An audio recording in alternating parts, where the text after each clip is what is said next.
दूसरा प्रोडक्ट कौन सा है? ग्लूकोजामाइन। क्या काम करता है ग्लूकोजामाइन, क्या लगता है आपको? हाँ, एग्जैक्टली, बढ़िया, बहुत बढ़िया। मैं उसको एक फोटो के द्वारा दिखाऊंगा आपको। ये है हमारा जॉइंट, एक बॉडी का जॉइंट है। जॉइंट के बीच के अंदर जो एक लेयर होती है, हाँ, वो लेयर को कहते हैं ग्लूकोजामाइन। अब ये लेयर कम क्यों होती है? उसके बहुत सारे प्रॉब्लम्स हो सकते हैं, मतलब बहुत सारे अलग अलग उसके वेज हो सकते हैं इसके ये कम होने के। सबसे बड़ा एक रीज़न है, वो है वीकनेस। वीकनेस आपके बॉडी में रहेगी तो आपके जो जॉइंट्स हैं उनके बीच में यूं घर्षण होगा। जितना ज़्यादा घर्षण होगा उतना ज़्यादा बोन्स घिसेंगे। दूसरी प्रॉब्लम क्या हो सकती है? आपका वेट बहुत ज़्यादा अगर बढ़ गया, जब आपका वेट बढ़ता है तो क्या होता है, आपके बॉडी के ऊपर स्ट्रेस आता है, बॉडी को बहुत, हड्डियों को बहुत ज़्यादा वजन उठाना पड़ता है, इसलिए भी वो हड्डियाँ घिस जाती हैं। तो ये लेयर को फिर से वापस लाने के लिए हम कौन सा सप्लीमेंट यूज़ करते हैं? ग्लूकोजामाइन।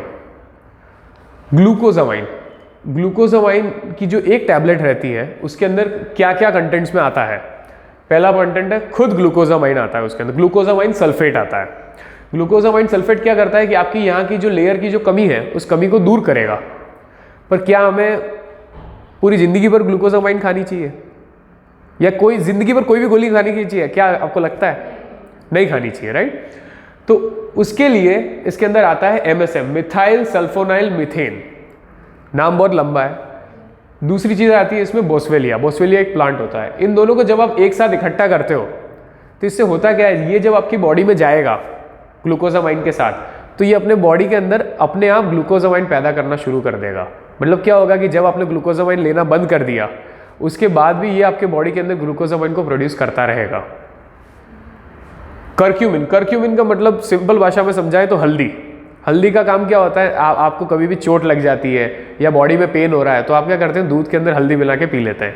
इसके अंदर हल्दी हमने इसीलिए दी है कि आपका जो भी जॉइंट पेन हो रहा है वो जॉइंट पेन की मात्रा को कम कर दे, और जितने टाइम तक ग्लूकोजामाइन अपना काम कर रहा है उतने टाइम तक आपको पेन मिनिमम कर दे, इसलिए होता है करक्यूमिन। उसके साथ आता है बायोपेरिन। बायोपेरिन का सिंपल भाषा में मतलब समझो तो ब्लैक पेपर।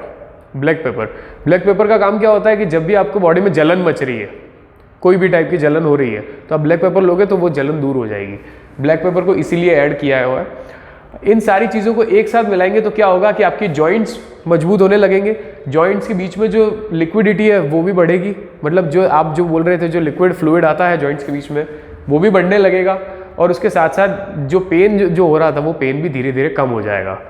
ग्लूकोजामाइन की एक बॉटल के अंदर आती है 120 कैप्सूल्स। 120 कैप्सूल मतलब आपको दिन में कितनी लेनी होगी? 2 सुबह 2 शाम। एक बार में आपको 2 टैबलेट्स लेनी है, वैसे वैसे आपको दिन में 2 बार लेनी है, मतलब टोटल 4 कैप्सूल्स हो गई।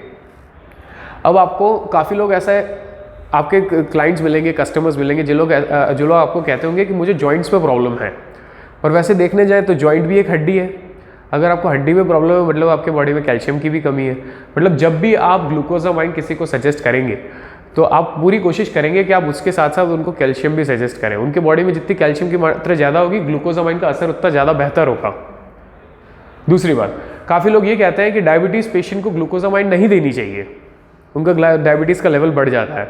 तो आप डायबिटीज़ में टाइप 1 डायबिटीज़ जिसको भी है आप उसको ग्लूकोजामाइन आराम से दे सकते हैं, कोई डायबिटीज़ के लेवल नहीं बढ़ेंगे। टाइप 2 में आपको डॉक्टर को पूछना पड़ेगा, क्योंकि टाइप 2 डायबिटीज़ सभी के अलग अलग लेवल्स के रहते हैं, तो आपको एक बार डॉक्टर से कंसल्ट करना पड़ेगा, उसके बाद आप इसको भी ले सकते हैं।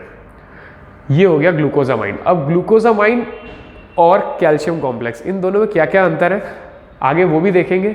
और दूसरी बात, ग्लूकोजामाइन का डोजेज कितने टाइम तक लेना है, सेम एज कैल्शियम। कैल्शियम आप ज़्यादा टाइम पे ले सकते हैं, 2 महीने 3 महीने 4 महीने तक ले सकते हैं, पर आपको ग्लूकोजामाइन 2 महीने लेना है, ब्रेक लेना है। 1 या 1.5 महीने का ब्रेक लीजिए, उसके बाद आप फिर से शुरू कर दीजिए। आपको और कोई डाउट है ग्लूकोजामाइन रिलेटेड?